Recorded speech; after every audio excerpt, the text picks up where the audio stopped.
Halos tapos na ang kalahati ng Phase 1 ng EDSA makeover. Pero ang mga motorista nababagalan pa rin daw sa usad ng proyekto. Ang detalye sa Agenda Weekend Report ni Ian Maghanoy. Nasa 50% na ang completion rate ng Phase 1 ng nagpapatuloy na EDSA Rehab Program base sa pinakahuling pagtatala ng Department of Public Works and Highways. Mula Roas Boulevard sa Pasay City hanggang EDSA Orense sa Makati City, nakalatag na ang aspalto na nagagamit na ng mga motorista. Pero una nang idinaing ng ilang mga motorista ang hindi pantay-pantay na mga aspalto dahil ilang beses na nila sila muntik maaksidente lalo tuwing malakas ang buhos ng ulan. Kaya giit ni Public Works Chief Vince Dizon, sa Holy Week ay asahan ng full-blown 24/7 operation ng proyekto. Hihingi rin anya ang ahensya ng permiso sa Metropolitan Manila Development Authority ukol sa mga gagawin nilang hakbang gayong kakaunti ang mga motorista ng EDSA tuwing Semana Santa. Sa kabila ng assurance ng liderato ng DPWH, diskumpiyado pa rin ang ilang mga motorista sa hakbang.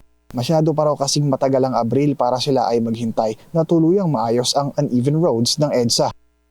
Nasa 3 to 4 inches kasi ang taas ng mga uneven asphalt ng kalsada. Kasama na riyan ang mga kinayod na parte ng EDSA. Kaya sana raw, imbis na Abril pa, ASAP na isagawa ang 24/7 na EDSA rehab operation tuwing weekend at holidays. Sa ganitong paraan daw kasi mas magiging mabilis ang progreso ng proyekto para tuluyang mapatag ang mga uneven roads ng EDSA. Dapat ASAP makipantay ka yan. Dapat hintayin pa sir matagal, dapat mapantay na kagad yan. Siyempre sir, ASAP kailangan talaga para ma-safe na sir mga sa transport, sa safe na kagad. Kailangan talaga mapamadali yan hanggat maaga. Bakasyon.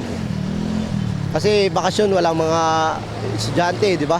Para kahit pa paano, hindi makaramdam talaga ng traffic. Tsaka kasi holiday yun, walang mga estudyante. Wala talagang masyado lumalabas. Maliban na lang yung mga nagmumol. Sa ngayon, tuwing alas 10 ng gabi hanggang alas 4 ng madaling araw pa rin isinasagawa ang EDSA Rehab Program Monday to Friday. Pahinga naman sa daytime ang heavy equipment na nag-ooperate sa EDSA, habang 24/7 naman ang road reblocking operations tuwing weekend. Una nang sinabi ng kalihim na inaasahang matatapos ang Phase 1 ng proyekto ng July. Isusunod naman ang Phase 2 mula sa EDSA Orense sa Makati City hanggang Cubao, Quezon City.